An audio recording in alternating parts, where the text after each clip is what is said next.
اقرأ باسم ربك الذي خلق. نحمده ونصلي على رسوله الكريم. قال النبي صلى الله عليه وسلم: اللہ فی اصحابی لا تتخذوهم غرضا من بعدی فمن احبهم فبحبی احبهم ومن ابغضهم فببغضی ابغضهم. وقال علیہ الصلاۃ والسلام: خیر القرون قرنی ثم الذین یلونہم ثم الذین یلونہم، او کما قال علیہ الصلاۃ والسلام. حضرات محترم،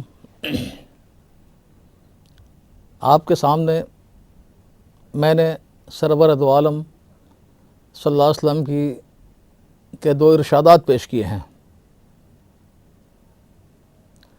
پہلے میں آپ نے ارشاد فرمایا اللہ فی اصحابی، اللہ سے ڈرو، اللہ سے ڈرو میرے صحابہ کے بارے میں.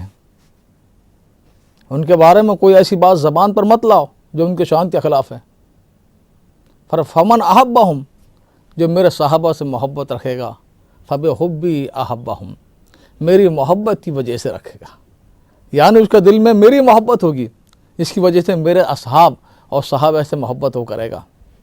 ومن ابغضہم، اور جو صحابہ سے بغض رکھے گا، عداوت رکھے گا، دشمنی کرے گا، فببغضی ابغضہم، تو میری دشمنی اصل اس کے اندر میں ہوگی.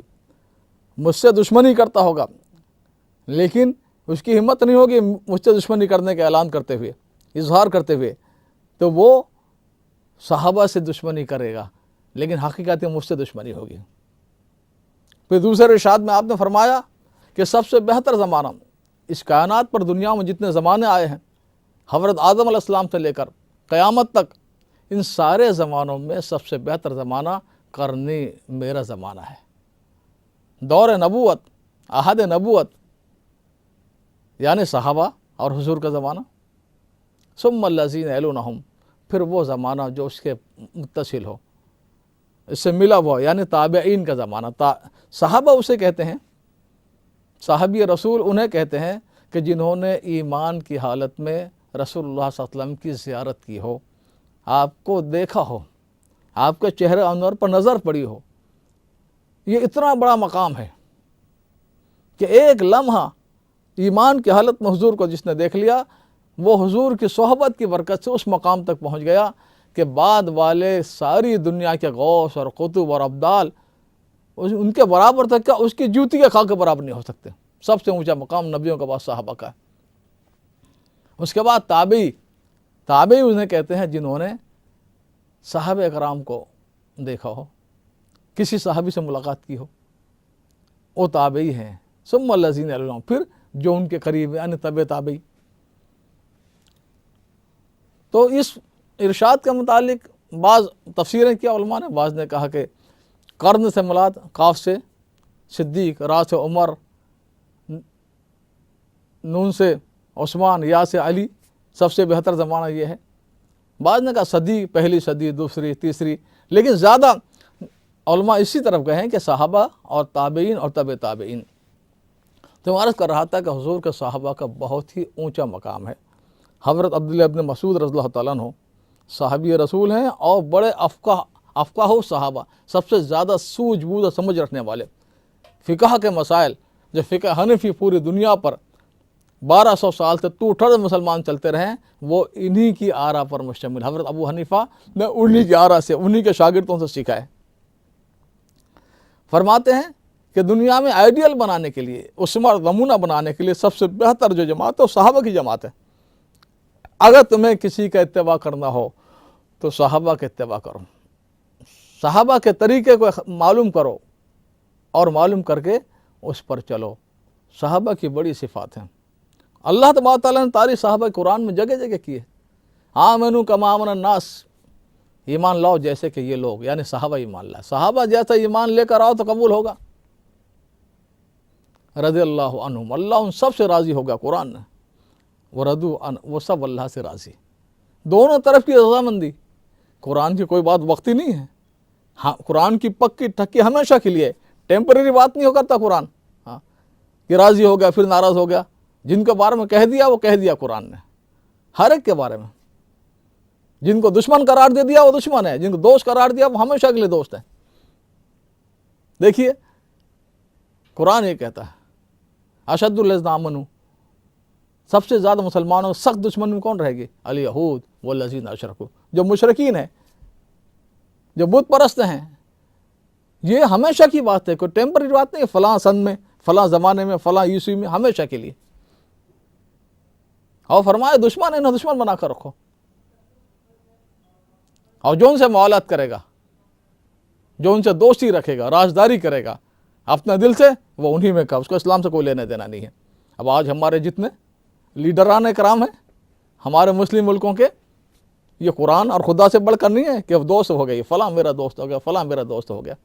تو میں عرض کر رہا تھا کہ قرآن نے جو صفات صحابہ کی بیان کی ہے, جگہ جگہ آپ کو قرآن نے صحابہ کے صفات ملیں. والذین امتحن اللہ قلوبہم للتقوی, یہ وہ جماعت ہے صحابہ کی کہ اللہ نے ان کو چن لیا تقوی کے لیے. ان کا امتحان یعنی اللہ نے جانچ لیا ان کو کہ تقوی شعار ان کا دل ہے, خدا سے ڈرنے والے ہیں. صحابہ کے جو صفات آتی ہے کتابوں میں, 3 باتیں خاص طور پر اس میں آتی ہیں. اعمق الناس علما, سب سے گہرا علم ہے صحابہ کا. اصل علم تو ان کو ملا تھا جن پر قرآن اترا تھا, جنہوں نے سرور دو عالم صلی اللہ علیہ وسلم کی زبان مبارک سے قرآن کی تشریحات سنی تھی, مطلب سنا تھا, نبی کو کرتے دیکھا تھا, اس سے عملاً سیکھا تھا. اعمق الناس علما اور ابر الناس قلوبا, سب سے زیادہ اچھے دل والے, دل کے صاف, نیکی جن کے دلوں میں وہ صحابہ کرام ہیں. سب سے زیادہ اچھے دل والے صحابہ ہیں, اور ان سے بہتر کوئی دل کا نہیں ہو سکتا. صحابہ سارے, ان میں پھر درجات ہیں صحابہ میں. صدیق اکبر سب سے اونچا درجہ ہے, فاروق اعظم ان کے بعد. یہ 2 پر پوری امت متفق ہے کہ ساری انسانیت, ساری کائنات میں سب سے اعلیٰ اور افضل. تیسرے حضرت عثمان رضی اللہ تعالیٰ عنہ, چوتھے حضرت علی رضی اللہ تعالیٰ عنہ ہے. تو میں عرض کر رہا تھا کہ صحابہ, ایک مرتبہ رسول اللہ صلی اللہ علیہ وسلم نے فرمایا, مجلس میں آپ تشریف فرما تھے, آپ نے فرمایا کہ ایک ایسا آدمی آئے گا تمہارے پاس جو جنتی ہوگا. اب صحابہ کرام کو بڑی ٹوہ ہوئی, بڑا تجسس ہوا کہ یہ کون شخصیت ہے جس کو اللہ کے نبی صلی اللہ علیہ وسلم دنیا میں جنت کی بشارت دے رہے ہیں. تھوڑی دیر بعد میں حضرت طلحہ رضی اللہ تعالیٰ عنہ آئے, بیٹھ گئے مجلس میں آ کر. اب ایک صحابی اس کے جستجو میں لگے, اس ٹوہ میں لگے کہ معلوم کروں ان کا کون سا عمل ہے, کون سا ایسا کام ہے ان کا جس کی وجہ سے اللہ کے نبی صلی اللہ علیہ وسلم نے دنیا میں جنت کی بشارت دے دی. یعنی یہ معلوم کرنے کا مقصد یہ تھا کہ ہم بھی وہ عمل کریں تاکہ ہم سے بھی اللہ راضی ہو جائے. اب ان کے گھر پر مہمان بن کے گئے. اب دیکھا جی اس زمانے میں ہر انسان, سارے صحابہ نیک تھے, سارے اللہ والے تھے, سب عبادت, سب گناہوں سے بچتے تھے. دیکھا تو ان کے اندر اور عام کوئی فرق نظر نہیں آیا. رات میں وہ بھی اٹھتے تھے نماز کے لیے, وہ بھی اٹھتے تھے, ہر گناہ سے وہ بھی بچتے تھے, وہ بھی بچتے تھے. 3 دن تک اس ٹوہ میں رہے کہ خاص بات ہوگی. یہاں تک کہ جب 3 دن پورے ہو گئے پھر کہنے لگے, میں جو مہمان بن کر آیا تھا خاص چیز معلوم کرنے کے لیے آیا تھا کہ تمہارے مجلس میں آنے سے پہلے حضور اکرم صلی اللہ علیہ وسلم نے ارشاد فرمایا تھا کہ جنتی آدمی ابھی آئے گا تمہارے پاس, تو تمہارا کون سا عمل ہے ذرا اس کو معلوم کرنا چاہتا تھا میں, لیکن مجھے تو کچھ پتہ نہیں چلا. حضرت طلحہ رضی اللہ تعالیٰ نے فرمایا کہ میرا ایک عمل ہے, شاید اس کی وجہ سے یہ اللہ کے نبی صلی اللہ علیہ وسلم نے فرمایا ہو, وہ یہ ہے کہ میرا دل ہر ایک کی طرف سے پاک و صاف ہے, کسی کا میل نہیں, کدورت نہیں, برائی نہیں, حسد نہیں, بغض نہیں, کالا پن, دل میں کوئی, ہر ایک کے بھلائی چاہتا ہوں میں, ہر ایک کا. تو میں نے کہا صحابہ کرام ابر الناس قلوبا وقل الناس تکلفا, کم تکلف کرنے والے. بے تکلف پھر ایسا ہو جائے آدمی کہ بے ادبی سرحدیں پار کر جائے, وہ نہیں, تکلف تھا. تو صحابہ کرام کی جماعت جو ہے اللہ تعالیٰ نے جگہ جگہ قرآن میں محمد رسول اللہ والذین معہ, محمد اللہ کے رسول ہیں, اور جو والذین جو ان کی معیت میں ہے, جو ان کے ساتھ ہیں, کیا اشداء علی الکفار رحماء بینہم, یہ کفار پر سخت ہیں کفر کے معاملے میں, نافرمانی کے معاملے میں, اللہ کے دشمن کے معاملے میں, آپس میں رحم دل ہیں. تراہم رکعا سجدا یبتغون فضلا من اللہ ورضوانا. اے مخاطب, اے انسان, تو دیکھے گا انہیں رکوع میں، سجدے میں، عبادت میں، اور ان کے عبادت کا یہ عالم ہوگا سجدے کے نشانات نمایاں۔ بہرحال جگہ جگہ قرآن پاک نے صحابہ کرام کے اوصاف بیان کیے، حالات بیان کیے، اور یہ اللہ کی وقتی بات نہیں تھی، ہمیشہ کے لیے۔ تو میں عرض کر رہا تھا کہ حضور نے فرمایا کہ میرے صحابہ کے بارے میں اللہ سے ڈرو، ان کو نشانہ مت بناؤ۔ ہاں صحابہ کے کچھ واقعات ہوئے آپس میں، جیسے دو بھائیوں میں ہو جاتے ہیں، ایک ماں کے پیٹ میں جتنے پاؤں پھیلائے ہو، ایک باپ کا خون ہو، وہ بھی جھگڑا ہو جاتے ہیں۔ تو اس کا مطلب کہ بعد والا آ کر مداخلت کرے اس میں۔ دونوں ماں باپ کو دونوں محبوب ہیں، دونوں بھائی آنکھ کے تارے ہیں ماں باپ کے، بعد والے باہر والوں کسی کو حق نہیں ان پر نشانہ بنانے کا۔ صحابہ میں بھی تھوڑا بہت ہوا ہے، انسانی فطرت ہے۔ اللہ تعالیٰ نے ایک نمونہ قائم کرنا تھا کہ اگر ایمان والوں میں بھی، صحابہ میں بھی، تو پھر ہمیں نمونہ ملے کہ ہم اگر کسی سے ہمارا جھگڑا ہو جائے، کسی سے مقابلہ ہو جائے، جنگ ہو جائے، تو کیا نمونہ کیسے ہم معاملہ کریں ان کے ساتھ۔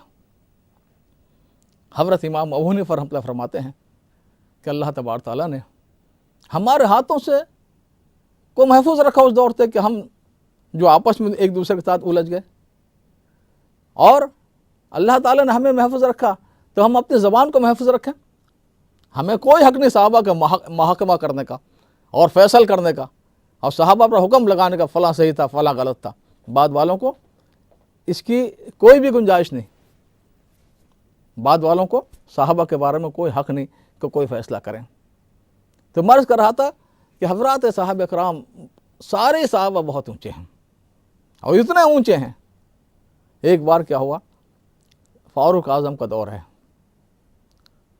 حضرت عمر رضی اللہ تعالیٰ عنہ کا، صحابہ کرام کی جماعت، ان کا ایک لشکر، ان کا قافلہ جا رہا تھا، ایک پہاڑی میں ٹھہرا،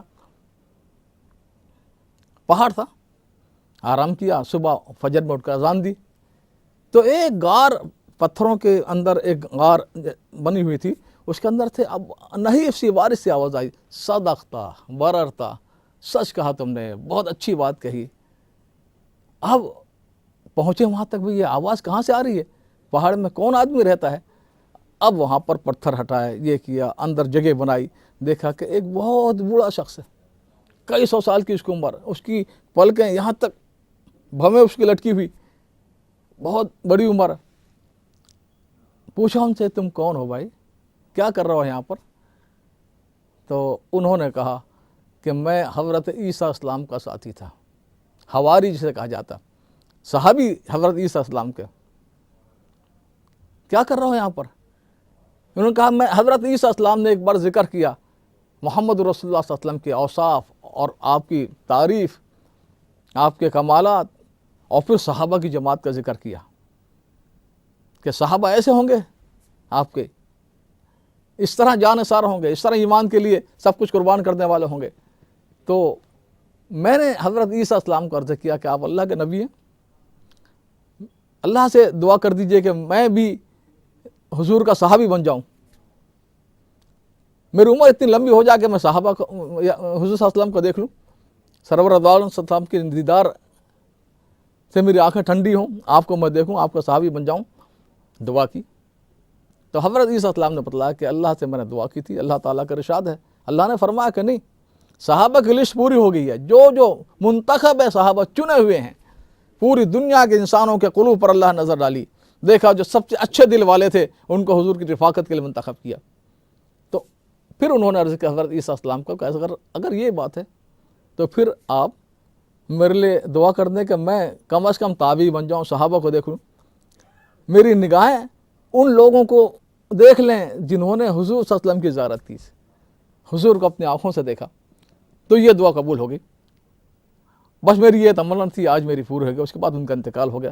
تو میں عرض کر رہا تھا صحابہ کا بہت ہی اونچا مقام ہے، اور امت کے اندر قابل تقلید اگر کوئی طبقہ ہے تو وہ صحابہ کا طبقہ ہے۔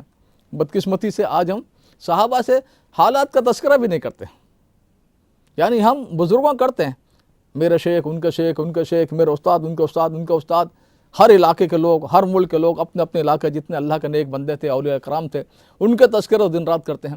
صحابہ کا تذکرہ مٹ گیا ہمارے اندر سے۔ بعض اللہ کے بندوں نے صحابہ کے تذکرے زندہ کر